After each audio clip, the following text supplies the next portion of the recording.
Марлен Маматалиев өкмөт чек арага чектеш жерде жашаган элдин убалын ойлосо, чек ара маселесин тезирээк чечиши керек. Назар Ньюс маалымат агенттигине жогорку кеңештин депутаты Марлен Маматалиев чек арадагы чыр жана анын чечүүнүн жолдору тууралуу маек курду.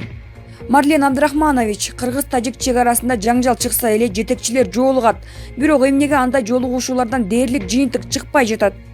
Маселе эки тараптагы чек араны тактаган комиссиянын майнапсыз ишинен ушундай жагдай жаралып жатат деп айтаар элем.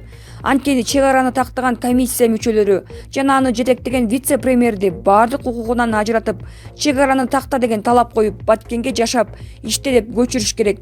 Алар жөө болобу же ат минеби, күнүнө 10 метрден такташса да чек араны такташы керек. Талаштуу жерлерде эки жактан өзгөчө зона же убактылуу чек ара деп жазып коюп, андан башкасын чече беришсе болмок. Биринчи этапта такталган жерлерге зым тартып тозуп коюп, анан жанагы талаштуу делген 40 участокты чечүүнүн айласын издешсе болмок. Тең салмактуулукту сактап, 1 сантиметр жерди уттурбай алмаштыруучу жерин алмаштырып, айрым жерлерди дагы башка ыкмалар менен чечип алышыбыз керек. Ок атылган сайын жүрөгү оозуна кептелип, ар бир күндү жүрөк оору менен өткөргөн чек арага чектеш жерде жашаган элдин убалы кимге? Чек арага чектеш жашап, оор шартта күн кечирген, алас келгенсип ок атылып, түн уйкусу бөлүнүп, бушайман болгон элдин убалы түздөн түз өкмөткө, Абылгазиевке тиет. Анткени маселени ошолор чечпей жатат. Элдин убалын ойлосо, маселени тезирээк чечиши керек.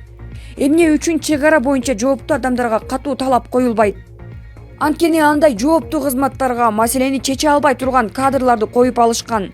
Алар маселени чечпейт же кызматтан кетпей отурушат. Премьер-министрге болсо эптеп күндүн өткөнү эсеп болуп калды окшойт. Болбосо чек аранын чечүүгө киришет эле да. Канча жолу чек араны тактаган комиссияны ошол жака көчүр деп айттык, бирок андан маселе деле чечилип кеткен жок. Шайдуллаев Абдиманап, тажик тарап Дубалдын тешигинен эле чек арачыларды сулайта атып салды. Назар Ньюс маалымат агенттиги кыргыз-тажик чек арасында ок атылып, жоокерлерибиз жаракат алган жаңжалдын анык себебин билүү үчүн Көкташ айылынын тургуну, Аксай айыл өкмөтүнүн жергиликтүү кеңешинин депутаты Абдиманап Шайдуллаевди кепке тарттык. Абдиманап мырза, жаңжал эмнеден чыкты? Ким биринчи ок атты? Тажиктер кыргыз тарап биринчи ок атты деп адаттагыдай эле бизге болгон дооматты оодарып жатышат. Чынында чырды да окту да тажиктер чыгарды. Кыргыздар бек капар экин тегинин тигип, огородунда иштеп жатышкан. Тажик тарап бул биздин жер деп Дубалдын тешигинен чек арачылардын биринин артынан бирин сулайта эле атып салышты. Ок жеген чек арачылардын акыбалдары оор болуп, ооруканада жатышат. Баса ызычуу болгондо келген каскачан жигиттер колунда куралуу жогунан жарадар болгон балдарды алып чыга албай бир топко буйдалышты. Тажик тарап баарын өздөрү кылып алып, анан дооматты дагы бизге койгонго үлгүрдү. Не себептен кыргыздарга доомат койгонду абдан өздөштүрүп алышты? Анткени чыр чыкса, маселени чечип бергиле деп талап кылсак, тажиктерге жараша жооп кылсак, укук коргоо органдары бизди суракка алат. Ал турсун тың чыкма мекенчил жигиттерибизди камайт, айтканыбызды укпайт. Чындыкты айтып, телевидениеге чыксак, суракка чакырып кыйнашат. Өз бийлигибиз бизге ушундай мамиле кылып, төбө бастыга алып жатса, анан тажиктер аямак беле атып салып кете беришет да. Көкташта маселе жер алмашуу менен чечилет. Мындан ары жаңжал чыкпайт дешти эле го. Маселе чечилген деле жок. Тагыраагы жер алмашуу менен чырларга чекит койдук деген сүйлөшүү биздин пайдага эмес, тажик тараптын пайдасына чечилгендей болгон. Биз ошол замат эле маселе чечтик деген чоңдорду сындап, өз чындыгыбызды айтып чыкканбыз. Тагыраагы өзүбүздүн жерди өзүбүзгө алмаштырасыңарбы деп айыптаганбыз. Ошондон бери ал маселе эмне болгонун билбейбиз. Тажиктер неге маал-маалы менен жер талашып, ызычуу салып турушат? Анткени алардын суу кеткен чоң каналды ээлеп алгылары келет. Ал каналга ээлик кылып калышса, Баткенди кууратып жок кылабыз, Лейлекти анклав кылабыз деп, ошон үчүн маал-маалы менен ушундай чырларды чыгарып, элдин тынчтыгын бузуп турушат. Бирок бийлик бизди куугунтуктаса дагы, суракка алып кыйнаса да, тажиктер жерибизди талашса да чүнчүп отуруп калбайбыз. Ата-бабабыздан калган жерди эч кимге бербейбиз. Намыс үчүн көчүп кетпей, кыйналсак да жашайбыз. Жашоо шартыңар кандай? Эмне менен жан сактайсыңар? 12 сотуктан огород берилген. Ошол жерге өрүк тигебиз. Бирок ал өрүктүн түшүмү бир үй бүлөнү бага албайт. Тажик менен чектешкен жерде оор шартта жашасак дагы, жогоруда айткандай, Баткенди кууратып жок кылбаш үчүн, Лейлекти анклавтан сакташ үчүн, чакан айыл болсок да, миң деген тажиктерге туруштук берип жашай беребиз. Эч качан ата-бабабыз мекендеген жерди таштап кетпейбиз. Катаал шартта жашаганыңар үчүн карантин учурунда элге берилген жардам силерге да берилдиби? Бизде пособие алгандар гана бир мüşөктөн ун алышты. Башкалар гум жардам деле алган жок. Биз айылдабызго деп өзүбүзчө топук кылып, шаар жериндегилер карантинден кыйналып жатышкан окшойт деп сураган деле жокпуз. Бирок биз сурабаганыбыз менен чоңдор аткезчилик жол менен эл ачка отурса КамАЗ ундарды, бензиндерди Тажикстанга алып өтүшөт. Кыйын кырдаалда ун ташып берип, аларды багышат.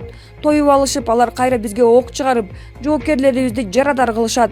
Негизи булар мусулманбыз деп коюшуп, бирок акылга сыйбаган иштерди кыла беришет. 1989 жылда Курман айт күнү кол салышкан. Азыр Кудайдын улуу күнү Орозодо кол салышты. Азиз Батыров, устатын балдарын таштаган эмес, жанында жүргөн биз билебизби? Же ушак уккандар сиздер билесиздерби?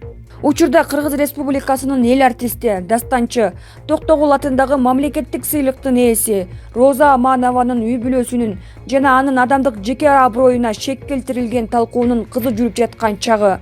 Бирит көрүп өрөт, бирит көрбөй өрөт дегендей, ар ким ар кайсыны жазып, айтып жатышат. Ошол себептен шакирттеринин бири Азиз Батыров жанында жүргөн, тарбиясын алган инсан катары өз оюн билдирди. Текстти өзгөртүүсүз беребиз. Ушул күндөрдө менин улуу устатым, Кыргыз Республикасынын эл артисти Роза Аманова эжейим жөнүндө айтылып жаткан апыртма ушактарга, орунсуз жазылып жаткан комментарийлерди окуп, ушул оюмду калтырууну чечтим. Бүгүн мен билгенимдин баарын сиздерге түшүндүргөнгө аракет кылып көрөйүн. Биринчи, мен баса белгилеп ачыктачу тема. Ар дайым эле устатымдын үй бүлөсү жөнүндө ушак сөздөр айтылып келет. Балдарын таштап карабай кеткен деген жана башка ушул сыяктуу апыртма сөздөр. Балдарын эч качан таштаган эмес. Анткени мен ошол сиздер таштап кеткен деп айтып жаткан балдары менен бирге эле бир тууган болуп өстүм. Атайын Оштун шакирт болом деп Бишкекке устатымдын өнөр-канасына бала чагымда келгенимди баарыңыздар билесиздер. Ошол үчүн мен так туура айта аламын. Балдарын таштаган эмес. Тескерисинче бардык мээримдүү апалардай канаттууга кактырбай, асырап, абайлап чоңойткон. Ошол устатымдын жанында жүргөн биз билебизби? Же ушак уккандар сиздер билесиздерби? Эженин балдары менен биз кошо чоңойдукко. Ооба, биринчи турмушу болбой калып, эки айрым жолго түшкөнү чын. Бул тагдырда маңдайга жазганын көрөбүз. Кимде гана мындай болбоптур. Ар бир үй бүлөдө бул көрүнүш болуп калышы мүмкүн го. Башкалар экинчи турмуш эмес, 20 жолу турмуш курса да сөз кылбайбыз. Атактуу өнөр адамы болгон үчүн гана бул ушак сөз айтылып келсе керек. Ал эми айтылып жаткан ушак сөздөрдүн баарын калп деп толук ишеним менен айта аламын. Анын ордуна устатымдын кыргыз салттуу музыкасын жайылтуу үчүн кылып жаткан тоодо эмгеги, кыргыз элинин музыкасын дүйнөгө таанытып жатканын, кыргыз элинин кылымга арыткан комузун муундан муунга өтүүсүнө чоң эмгек кылып жатканын сөз кылсаңыздар туура болот деп ойлойм. Кыргыз элинин кайталангыс өнөр ээси, булбулу, мыкты дастанчысы, мыкты устат экенин эч кимибиз тана албайбыз. Мен устатымдын шакирти уулу экениме, таалим-тарбия алганыма сыймыктанамын. Азыр заман эмне болуп жатат? Дүйнөгө келген илдет кай бир жерлерде сел каптап, адамдар өлүп жатпайбы? Ушул айрымдар көрө албастык, ичи тарлык, бирөөнүн тынч жашап жаткан үй бүлөсүнө асылгандын ордуна тобо кылып шүгүрдешсе жакшы болмок. Ылайым өлкөбүздө тынчтык болсун, баарыбыз бейпил турмушта өмүр сүрөлү, дейт Батыров. Коронавирус кайра Уханьга кайтып келди. Кытайдын Ухан шаарында жаңы COVID-19 аныкталганын дарыгерлер тастыкташты. Ошентип шаарда эпидемиологиялык абал дагы начарлады. Узак убакыт бою жаңы бейтаптар болгон жок. Бул тууралуу РИА Новости Хубей провинциясынын саламаттыкты сактоо комитетине шилтеме берип кабарлады. Учурда аныкталган бейтаптын абалы оор экендиги белгилүү болду. Мындан тышкары Хубейде бир күн бою вирустун 17 жаңы симптомдору аныкталды. Алардын 616сы бар. Эпидемиянын учурунда провинцияда 68129 инфекция катталып, 4512 адам өлгөн. Өткөн сутка ичинде Керде коронавирустун 14 жаңы инфекциясы жана 20 симптоматикалык алып жүрүүчү аныкталды. 74 бейтап айыгып өлүмгө алып келген жок. Кытай бийлиги коронавирус аныкталган, бирок эч кандай симптомдору жокторду статистикага кошкон жок. Ухань шаарында симптому жок, бирок коронавирус менен ооругандар болгонбу же жокпу такталган эмес. Эске сала кетсек, Ухань шаарында расмий түрдө бүтүрүүчү класстардын окуу процесси кайрадан улантылганы айтылган. Тони Фергюсонду жеңип алган мушкер Джастин Гейтчи курду чечип салды. Бүгүн 10 майда AQShnын Джексонвилл шаарында өткөн UFC 249 турниринде америкалык Джастин Гейджи жердеши Тони Фергюсонду техникалык нокаут менен жеңип алды. Бул тууралуу чет өлкөлүк маалымат булактар жазып чыкты. Маалыматка ылайык, Джастин Гейджинин олуттуу соккуларына Фергюсон туруштук бере алган жок. Беттештин 5-бөлүгүндө Фергюсондун абалы оор болгондуктан калыс мөөнөтүнөн мурда беттешти токтотту. Джастин Гейджи UFC уюмунун жеңил салмактагы убактылуу чемпиону аталды. Джастин Гейджи убактылуу курта кылганда ал аны чечип салды. Алып баруучу Джо Роган андан бул иш аракеттеринин эмнеге байланыштуу экендигин сураганда, америкалык мушкер толук кандуу UFC чемпиону болууну күтүп жаткандыгы менен түшүндүрдү. UFC уюмунун президенти буга чейин бул беттештин жеңүүчүсү орусиялык мушкер Хабиб Нурмагомедов менен беттешээрин айткан. Кыргыз гидромет агенттиги келе жаткан аптага карата аба ырайынын божомолун таратты. Билдирүүгө ылайык, келе жаткан аптада аба ырайы туруксуз болот. 10 майда өлкө аймагындагы дээрлик бардык аймактарда жаан жайт. 11-12 майда Жалал Абад облусунун кээ бир райондорунда мезгил менен жаан жаашы ыктымал.